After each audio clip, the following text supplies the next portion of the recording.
아이폰은 그냥 좀 잘 팔린 스마트폰 그 이상이었죠. 단 하나의 기기가 어떻게 우리 사회 전체를 정말 근본부터 바꿔놓았는지 그 거대한 변화의 시작점으로 지금부터 한번 들어가 볼까요? 모든 건 2007년 바로 이 한마디에서 시작됐습니다. 스티브 잡스는 처음부터 아이폰이 그냥 새로운 전화기가 아니라는 걸 분명히 했어요. 여러 기기를 하나로 합친 완전히 새로운 개념의 기기라는 거였죠. 사실 이 한 문장이 앞으로 일어날 모든 변화를 예고하고 있었던 겁니다. 아이폰의 등장은요, 그 자체로 현대 스마트폰의 기준을 만들어버렸습니다. 그리고 그 후 10년 동안 산업 전반에 걸쳐서 정말 어마어마한 혁신, 아니 파괴를 이끌었죠. 이건 그냥 신제품 출시가 아니었어요. 말 그대로 세상을 바꾸는 거대한 파도의 시작점이었습니다. 자, 그럼 그 첫 번째 파동은 뭐였을까요? 바로 우리 인류가 컴퓨터와 인터넷을 쓰는 방식 자체를 송두리째 바꿔버린 모바일 퍼스트 혁명입니다. 가장 근본적인 변화였죠. 인터넷의 개념이 완전히 달라지는 순간이었습니다. 예전에는 어땠나요? 인터넷을 하려면 꼭 책상 앞에 컴퓨터 앞에 앉아야만 했잖아요. 그런데 스마트폰이 이 모든 제약을 그냥 깨부순 거죠. 24시간 내내 내가 어디에 있든 세상과 연결되는 시대가 열린 겁니다. 와이파이랑 3G, LTE 같은 통신 기술 덕분에 우리는 말 그대로 항상 켜져 있는 상태가 된 거예요. 정보에 접근하는데 시간, 공간 이런 제약이 거의 의미가 없어진 거죠. 사람들이 전부 PC에서 모바일로 옮겨가니까 기업들이 가만히 있을 수 없었겠죠. 당연히 전략을 바꿔야 했습니다. 이제는 웹사이트보다 모바일 앱을 먼저 그리고 더 중요하게 만드는 모바일 퍼스트가 비즈니스의 새로운 표준이 된 겁니다. 자, 이렇게 모바일 혁명이 일어나니까 여기서 완전히 새로운 경제가 만들어집니다. 새로운 하드웨어는 항상 혁신적인 소프트웨어 생태계를 낳기 마련이거든요. 그게 바로 앱 경제입니다. 이게 왜 혁신적이냐면요. 예전에는 개인이 소프트웨어를 만들어서 전 세계에 팔려면 상상도 못할 일이었어요. 거대한 자본도 복잡한 유통망도 필요했으니까요.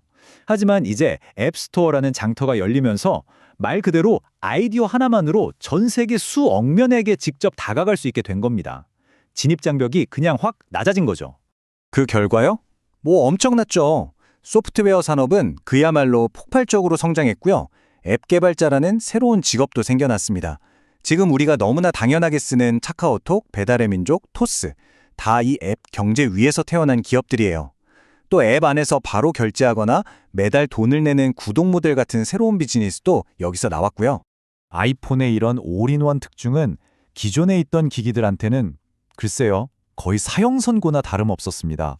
수많은 산업들이 스마트폰 안으로 빨려 들어가거나 완전히 재편되는 창조적 파괴가 일어난 거죠. 이 그림을 보시면 딱 이해가 되실 거예요. 이 디지털 융합이라는 개념이요. 스마트폰이 딱 중심에 서서 디지털 카메라, MP3 플레이어, 내비게이션 같은 기기들의 핵심 기능을 싹 다 빨아들여 버린 거죠. 산업 사이의 경계가 무너지고 완전히 새로운 판이 짜인 겁니다. 가장 먼저 직격탄을 맞은 게 바로 디지털 카메라 시장이었어요. 특히 주머니에 쏙 들어가는 우리가 똑딱이라고 불렀던 카메라들 있잖아요. 스마트폰 카메라 성능이 좋아지니까 그 시장은 정말 순식간에 사라져버렸습니다. MP3 플레이어는 좀 아이러니하죠. 사실 아이폰의 전신이 아이팟이었잖아요.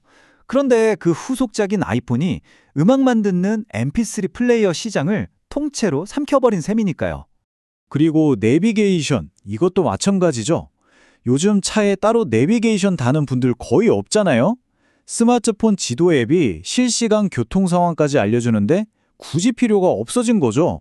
그런데 아이폰이 어떻게 이 모든 걸 다 흡수할 수 있었을까요? 단순히 기능을 합쳤기 때문만은 아니에요. 진짜 혁신의 핵심은 뭘 할 수 있느냐가 아니라 어떻게 쓰게 만드느냐에 있었습니다.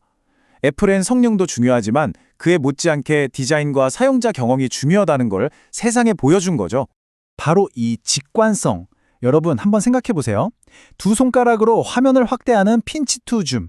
손가락으로 쓱 밀어서 넘기는 스와이프. 이제는 너무 당연하죠? 이게 바로 아이폰이 만든 세계 표준입니다. 더 이상 두꺼운 사용 설명서가 필요 없는 시대. 기술이 사람에게 맞춰지는 시대가 온 거예요. 자, 이 파동은 여기서 그치지 않습니다. 점점 더 넓게 퍼져나가서 결국엔 우리가 사는 방식, 일하는 방식 그 자체를 바꿔놓게 됩니다. 스마트폰의 핵심 기능 두 가지, 바로 내 위치를 정확히 알려주는 GPS, 그리고 항상 인터넷에 연결되어 있다는 거. 이 두 가지가 오프라인 세상과 만나니까 와, 정말 이전에는 상상도 못했던 산업들이 생겨났습니다. O2O, 긱 이코노미 같은 것들이요. 우버나 에어비앤비 같은 서비스들. 우리 모두의 주머니에 실시간으로 공급과 수요를 연결해주는 이 장치가 없었다면 애초에 불가능했겠죠. 긱 이코노미, 간단해요. 배고픈 사람으로 배달할 사람, 차가 필요한 사람과 운전해줄 사람을 스마트폰 앱이 실시간으로, 위치 기반으로 바로바로 연결해주는 거죠. 이 과정에서 플랫폼 노동자라는 완전히 새로운 형태의 일자리가 생겨났고요. 그리고 또 하나의 거대한 변화가 있습니다. 바로 손안에 있는 이 고품질 카메라. 이게 인스타그램, 틱톡, 유튜브 같은 소셜 플랫폼과 만나면서 크리에이터 이코노미라는 게 그야말로 불붙기 시작합니다. 말 그대로 1인 미디어 시대가 열린 거죠. 이제 누구나 스마트폰 하나만 있으면 컨텐츠 생산자가 될 수 있고 전 세계랑 소통할 수 있게 된 겁니다.